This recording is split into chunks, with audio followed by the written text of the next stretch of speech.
کوئٹہ کے کئی علاقوں میں پانی کی قلت میں اضافہ۔ شہر میں پانی کے مسائل گزشتہ ایک دہائی سے چلتے آ رہے ہیں، جس پر مختلف علاقہ مکینوں نے احتجاج بھی ریکارڈ کروائے۔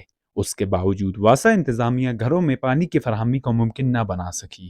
اہل علاقہ کا کہنا تھا کہ پانی بنیادی ضرورت ہے، جس کو پورا کرنے کے لیے مجبوراً 2500 سے 3000 روپے کا ٹینکر منگوانے پر مجبور ہیں۔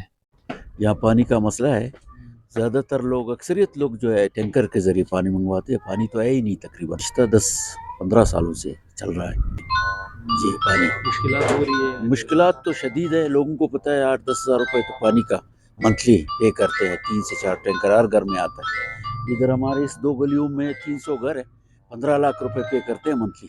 تو یہاں پہ پانی کا بہت مسئلہ ہے گزشتہ 8-10 سالوں سے۔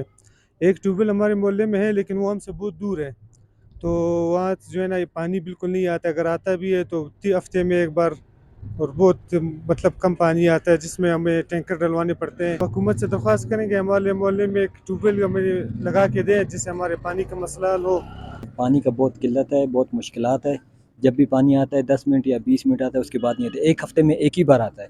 اور یہاں پہ جب ہم ٹینکر منگواتے ہیں تو ٹینکر والے بھی بہت نخرے کرتے ہیں، تقریباً وہی 2000-2500 اسی طرح ٹینکر منگواتے ہیں۔ حکومت سے یہی گزارش ہے کہ یہاں پہ جو ہے ہمارا مسئلہ حل کر دے۔ بہت سے لوگوں کے پاس گئے ہیں، انہوں نے کہا ہے کہ ہم شکایت لے جائیں گے، حالانکہ واسا کا دفتر بھی یہیں پہ زرغون روڈ پہ، وہاں پہ شکایت لے جاتے ہیں تو وہ کہتے ہیں کہ بھئی ہمارے انڈر میں نہیں ہے۔ انتظامیہ کا موقف ہے کہ پانی کی قلت کا سبب واٹر ٹیبل کی سطح ہے، جبکہ شہر بھر میں ٹینکر مافیا کے پاس پانی کی کثرت سوالیہ نشان ہے۔